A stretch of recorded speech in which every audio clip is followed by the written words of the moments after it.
une danse venue d'ailleurs et qui puise ses influences dans l'Amérique des années 20. Elle s'appelle le Lindy Hop et se pratique dans les endroits les plus branchés. Tendance O a mené l'enquête.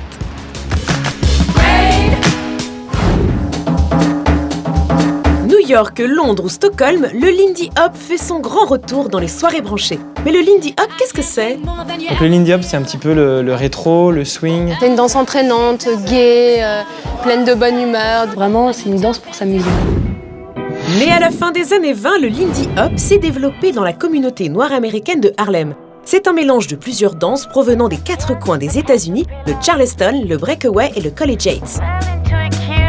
Le Lindy Hop redevient tendance parce que tout simplement le vintage revient à la mode. C'est vrai qu'il y a de plus en plus de scènes qui apparaissent dans différentes villes, en France et à l'étranger. Aujourd'hui, cette danse revient en force. Tendance O vous emmène au cœur de ce revival plein de charme et vous donne les bases de cette danse désormais incontournable.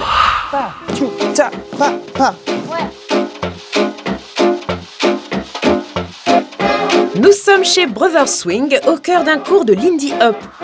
La base du pas, un Charleston, matinée de swing et de rock'n'roll. 1, 2, il y a un petit accent. 5, 6, 7, 8. 1, 2, accent sur le côté droit là. Pa, ta, ta, ta, ta, ta. Pa, pa, pa, pa, pa, pa, pa. Pour nous, en tant que prof, c'est de montrer qu'on peut danser à la fois foufou, un petit peu prendre beaucoup d'éclat, tu vois, de plaisir, et à la fois avec des pas très techniques comme des kicks. Et t'as plein de mouvements comme ça qui fait que, en les exagérant un peu, tu as l'impression de faire une danse incroyable et tout. Et en fait, c'est des pas très simples. Des pas très simples poussés à l'extrême, presque comme de la danse africaine. C'est pas du tout compliqué à apprendre, il y a des variantes, mais ça s'apprend assez facilement. Et au bout de 6 mois, tu peux déjà commencer, même 4 mois, à danser en soirée et à t'amuser déjà facilement. Une danse festive, certes, mais une danse vraiment sportive. C'est pas un cours de danse qui est tout long, tout lent et tout. Ils vont quand même fournir un effort physique, donc je pense qu'il y en a qui sont aussi contents de le faire. Ils ont l'impression, après 1 heure, de s'être dépensés.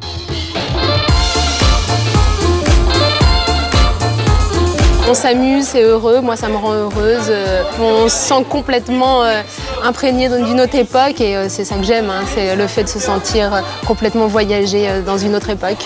Justement, revenons en arrière, il est né comment ce nom Lindy Hop ? 21 mai 1927, Charles Lindbergh vient de traverser pour la première fois l'Atlantique en avion. On parle alors de Big Hop, le grand saut. C'est un événement mondial qui se fête partout dans le monde au pas de cette nouvelle danse. George Shorty Snowden, danseur renommé, la baptise alors Lindy Hop en hommage au Big Hop de Peter Lindbergh. Une nouvelle danse est née. C'est pas qu'une danse, c'est un état d'esprit. Et cet état d'esprit se traduit d'abord par des codes vestimentaires précis.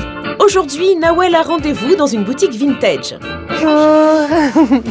Son but, choper le maximum de robes pour ses futures soirées Lindy Hop.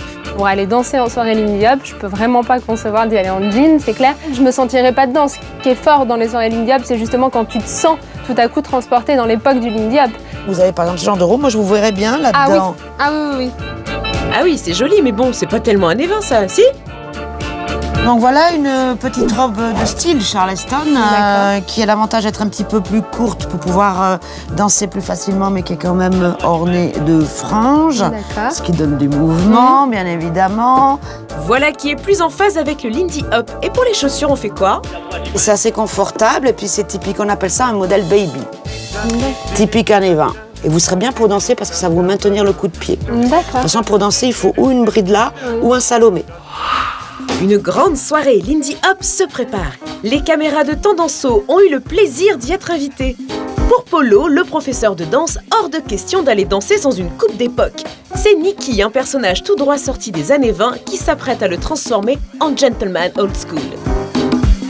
Particularité des coupes de cheveux de cette époque-là sont vraiment les finitions des tours d'oreilles et des nuques.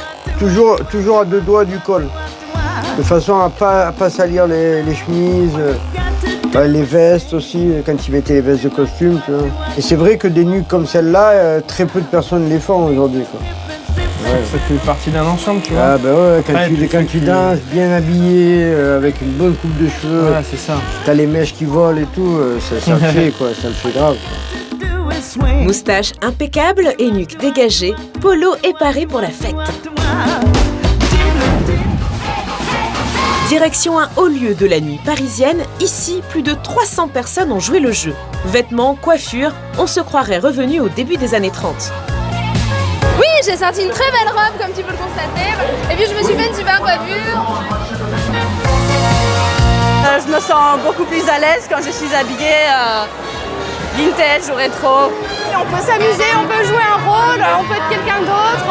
T'imaginer en fait soi-même à l'époque de nos grands-parents et se dire finalement on s'amusait énormément à cette époque également.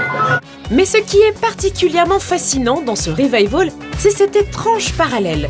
Cette danse, née juste avant la grande crise économique de 1929, revient en 2012. Coïncidence ? Aujourd'hui, le Lindy Hop, ça revient parce qu'on a envie de dire aussi que oui, on a vécu des temps peut-être un peu moroses, etc., et que les gens ont envie de s'amuser ou peut-être prendre un peu plus de plaisir sur la musique, mais aussi de venir danser ensemble.